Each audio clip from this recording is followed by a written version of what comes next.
Ibu Rita Sanita dari CPI. Yang pertama, bagaimana penerapan pasal 26 PMK 15 tahun 2025 mengenai penilaian dalam rangka pemeriksaan, khususnya terhadap wajib pajak yang menggunakan jasa appraisal dalam hubungan transaksi istimewa. Pertanyaan kedua, pasal PMK 15 tahun 2025 dapat diterapkan atas transaksi bukan hubungan istimewa. Kemudian pertanyaan ketiga, pemeriksaan yang tidak sesuai standar pelaksanaan, apakah dapat membatalkan hasil pemeriksaan? Kemudian yang keempat, apa yang dimaksud dengan pembahasan temuan sementara dan bagaimana teknis pelaksanaannya? Mungkin nomor satu dan dua bisa dijawab oleh Pak Wayan dulu ya Pak. Ya, terima kasih Mbak Widya. Pertanyaan dari Ibu Rita ini ya. Kelihatannya Ibu Rita sudah mendalami terkait pemeriksaan ini. Jadi pertanyaannya sulit-sulit ini. Oke, yang pertama kita bantu coba jawab. Penerapan pasal 26 PMK 15 2025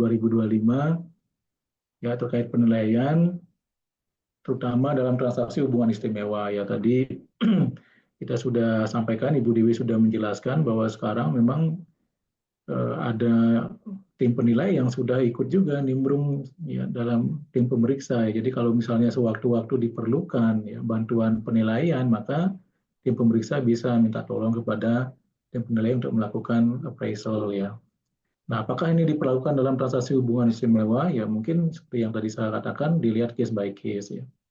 Kalau transaksi hubungan istimewa dalam hal ini adalah pengujian harga transfer ya, pengujian PKKU, prinsip, prinsip kewajaran dan kelasimanusahaan. Ya, sebenarnya ini kan sudah memiliki prosedur tersendiri ya pengujiannya, yaitu di pemeriksaan untuk pengujian transfer pricing di Per 32 kalau nggak salah ya. Kemudian ya kalau kita lihat lagi di PMK 172 sebenarnya kan metode transfer pricing ini kan tidak hanya CUP, kemudian juga resale price ataupun cost plus ya, tapi ada juga metode lain ya. Di PMK 172 sudah diperkenalkan metode lainnya.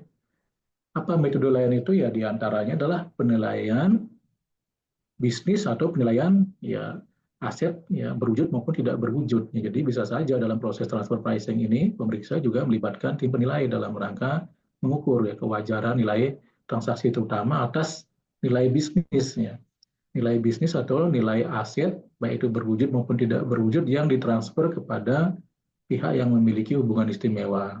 Jadi mungkin tidak semua case, tetapi ya ada beberapa case, katakanlah misalnya kalau ada transfer aset ya, ya nilainya kan perlu ditentukan berapa, misalnya transfer bangunan, bangunan pabrik dibeli oleh afiliasi. Dapat sudah memang internal sudah menggunakan jasa appraisal untuk mengukur berapa sih nilainya, tetapi pemeriksa juga memiliki kewenangan untuk melakukan penilaian sendiri dengan memanfaatkan bantuan dari tim penilai. Ya, sepanjang itu memang sudah dilakukan dengan prinsip penilaian yang benar, ya berdasarkan harga pasar, berdasarkan misalnya replacement cost, segala macam ya sesuai dengan kaedah penilaian properti maupun bisnis, maka harusnya tidak masalah ya. Karena metode penilaian kan harusnya sama ya. Kemudian yang nomor dua, apakah pasal 26 ini dapat diterapkan atas transaksi yang bukan hubungan istimewa? Nah, sebenarnya kalau bukan hubungan istimewa kan tidak ada kekhawatiran sebenarnya dari otoritas pajak nih. Apakah sudah dilakukan sesuai dengan harga pasar apa tidak? Karena kalau dengan pihak ketiga, berarti kan harga yang sebenarnya diterima atau diperoleh ya. Jadi sudah tidak ada di sana kewajiban untuk membuktikan bahwa harga itu sudah wajar. Jadi seharusnya tidak perlu dilakukan penilaian lagi oleh tim penilai karena pihak ketiga tidak ada hubungan apa-apa. Jadi tidak ada manfaat ekonomis yang dilakukan di sana untuk misalnya mengurangi harga atau ya menyatakan harga misalnya di bawah harga yang sebenarnya. Jadi kurang lebih jawaban saya seperti itu, Berita, semoga membantu. Lanjut mungkin yang nomor 3 dan 4, Ibu Dewi silakan. Baik, Pak Wayan. Untuk yang nomor 3 ya, pemeriksaan yang tidak sesuai standar pelaksanaan, apakah dapat membatalkan hasil pemeriksaan? Nah, diatur dalam pasal 361D, 361D bahwa pemeriksaan yang tidak dilakukan pemeriksaan bahwa surat ketetapan pajak hasil pemeriksaan yang dilaksanakan tanpa penyampaian SPHP dan pembahasan akhir hasil pemeriksaan itu dapat dibatalkan secara jabatan atau berdasarkan permohonan wajib pajak oleh DJP sebagaimana diatur dalam pasal 36 ayat 1 huruf D Undang-Undang KUP.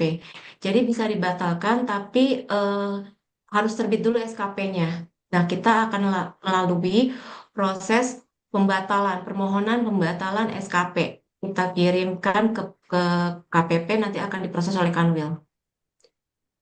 Kalau pertanyaan yang selanjutnya adalah, apakah yang dimaksud dengan pembahasan temuan sementara dan bagaimana hasil pelaksanaannya? Tadi sudah saya jelaskan ya mengenai teknis pelaksanaan dari pembahasan temuan sementara ini. Nah, kalau yang dimaksud dengan pembahasan temuan sementara itu adalah terminologi baru ya.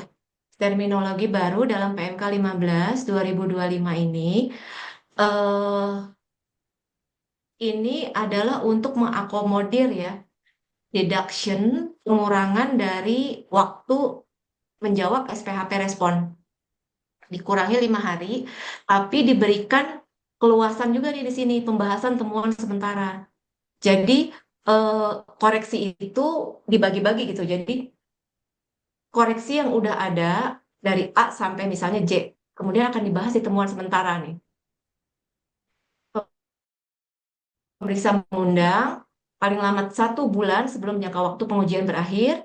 Kemudian dibahas di sini wajib pajak bisa menjelaskan apapun, menambah data atau data elektronik atau bahkan menghadirkan saksi ahli untuk mendrop di koreksi ini. Nah, apabila ada koreksi yang belum terjawab atau butuh kita untuk cari lebih dalam gitu, misalnya invoice-nya kita butuh cari lebih dalam atau butuh konfirmasi dari pihak ketiga, maka untuk temuan-temuan yang belum terjawab di pembahasan sementara itu akan naik ke SPHP gitu. Jadi ketika naik ke SPHP maka itu kan waktunya tuh strike banget ya. Jadi DJP itu dia nggak semata-mata eh, merubah waktu itu dikurangin sedemikian dari 7 hari jadi 5 hari kemudian kurang lagi extension 3 hari dihilangin lagi, nggak semata-mata begitu gitu. Jadi dia di satu sisi dia deduction waktunya, tapi di sisi lain dia buka lagi nih peluang yang namanya pembahasan temuan sementara.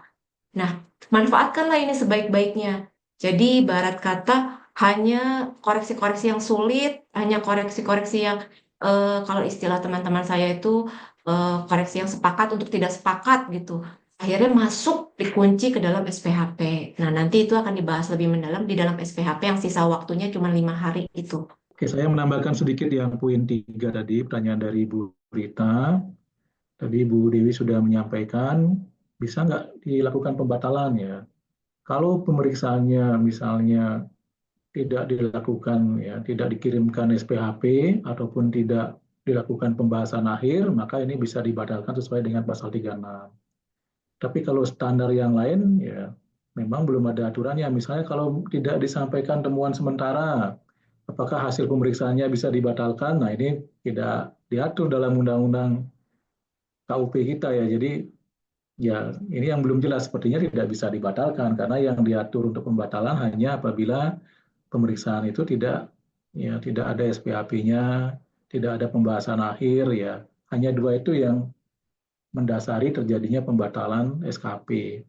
Tapi kalau temuan sementara karena ini baru dikenalkan di PMK 15 ini, undang-undangnya belum mencakup ke sana. Jadi sementara ini saya pikir ya memang belum ada landasan hukumnya untuk membatalkan ya.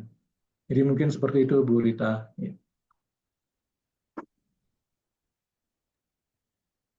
Oke, terima kasih Pak Wayan, Ibu Dewi, Bu Rita. Semoga menjawab ya atas pertanyaannya.